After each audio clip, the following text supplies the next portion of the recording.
क्या बात है माँ जी, आपने मुझे बुलाया? हाँ बुलाया है, मगर तुम्हारी शक्ल देखने के लिए नहीं बुलाया। तुम्हारे बाप ने शादी के वक्त 3 लाख रुपए और 4 पहिए की गाड़ी देने के लिए कहा था, लेकिन अभी तक उन्होंने क्यों नहीं भिजवाए? माँ जी, बाबूजी के पास पैसे नहीं है, वो इतने पैसे कहाँ से देंगे? पैसे नहीं है? बिना पैसों के शादी होती है? इतना सुंदर मकान है, वही गिरवी क्यों नहीं रख देते? माँ जी, बाबूजी ने घर गिरवी रख दी तो शादी थी।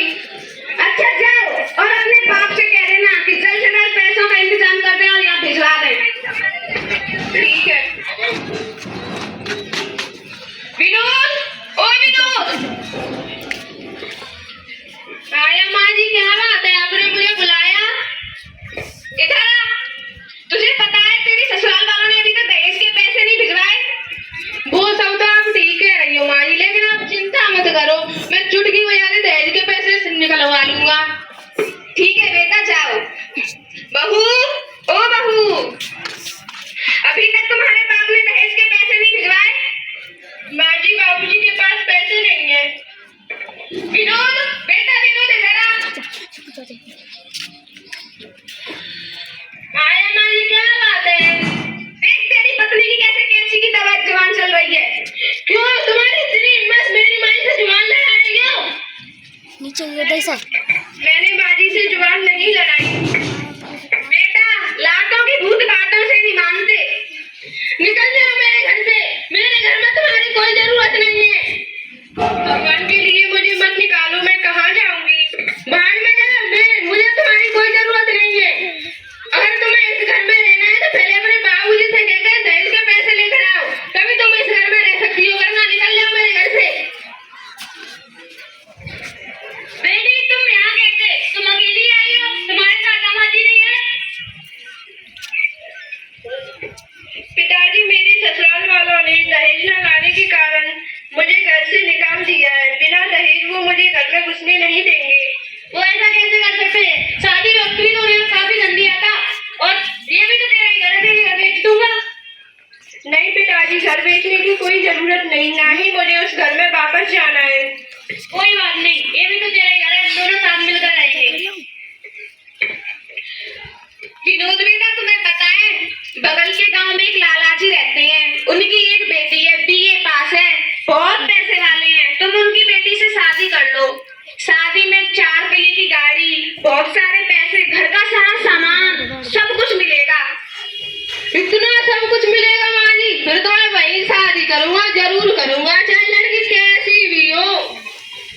ठीक है बेटा, जाओ मेरे लिए नई बहू लेकर आओ। जी माँ जी, लाता हूँ।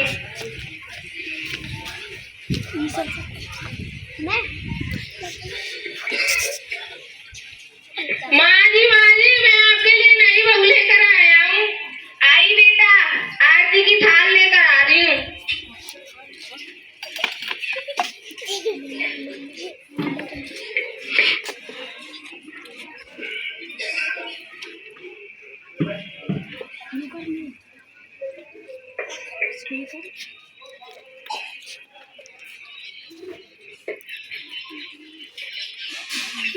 माँ जी के पैर छुओ।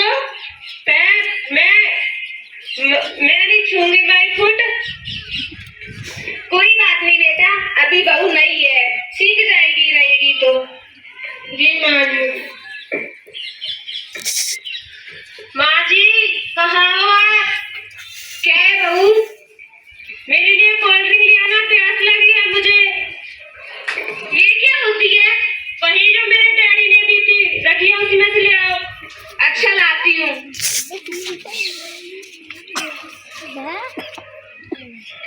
ये लो बहू।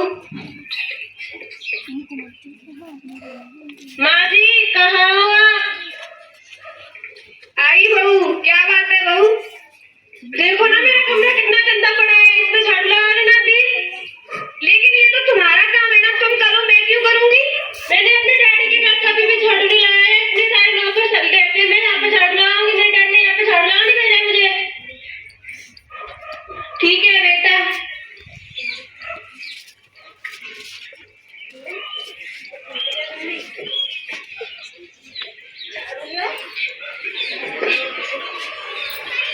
बहू, ओ बहू, हाँ माँ जी।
माँ जी इससे अच्छी तो मेरी पहली पत्नी थी। तुम बिल्कुल सही कह रहे हो बेटा, कम से कम मुझे काम तो नहीं करना पड़ता था। अब मैं क्या करूं, मेरे तो कर्म ही बेकार है।